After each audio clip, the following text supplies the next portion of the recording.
The homie who came to knock on the door and was doing the mixtape thing, him and I ended up getting together and forming a group. We called it SUN, which was Straight Up Natives, Nice. and we cut two mixtapes in our time.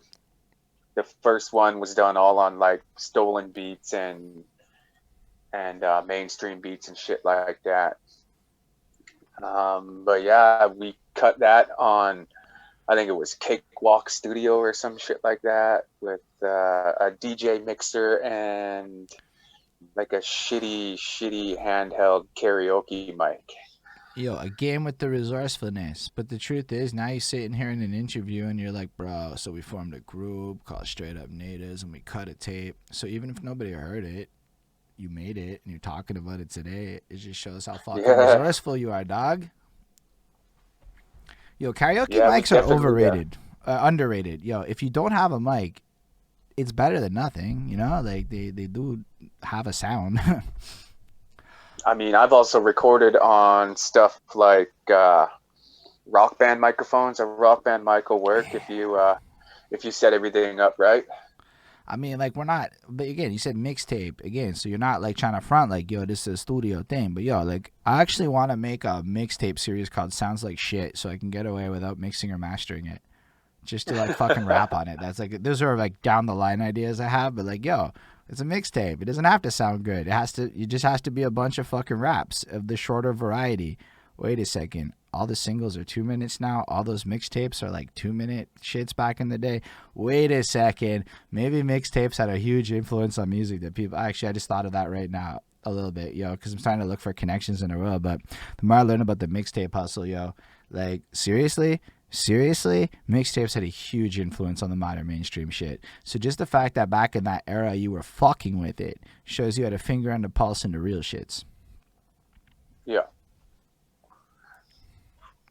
Anyway, yeah, I talk a yeah. lot. Sorry to cut you off.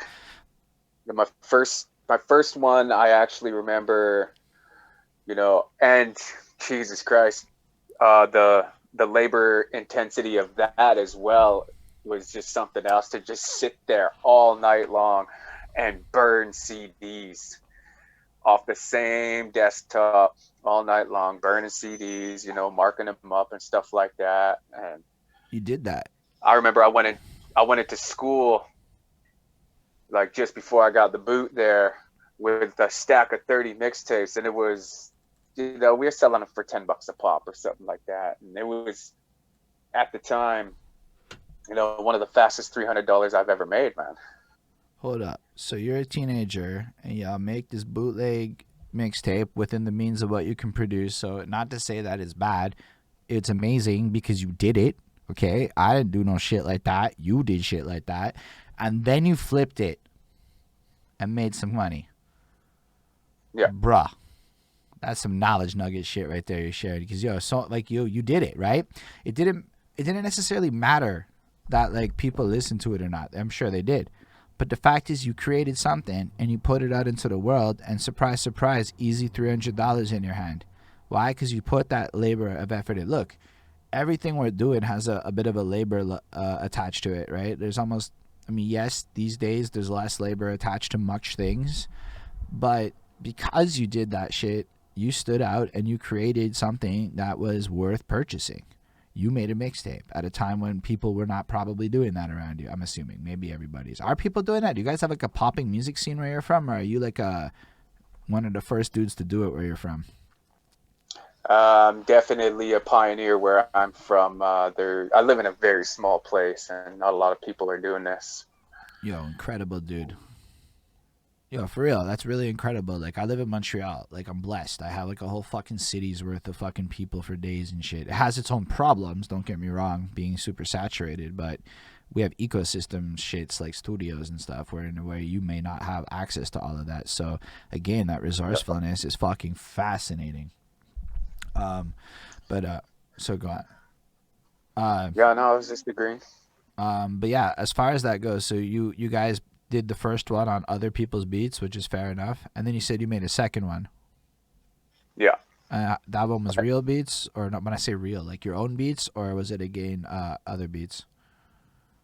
Again, it was just stolen beats off of um, just beat websites and stuff like that. We just ripped beats off of YouTube, and just everything was just stolen.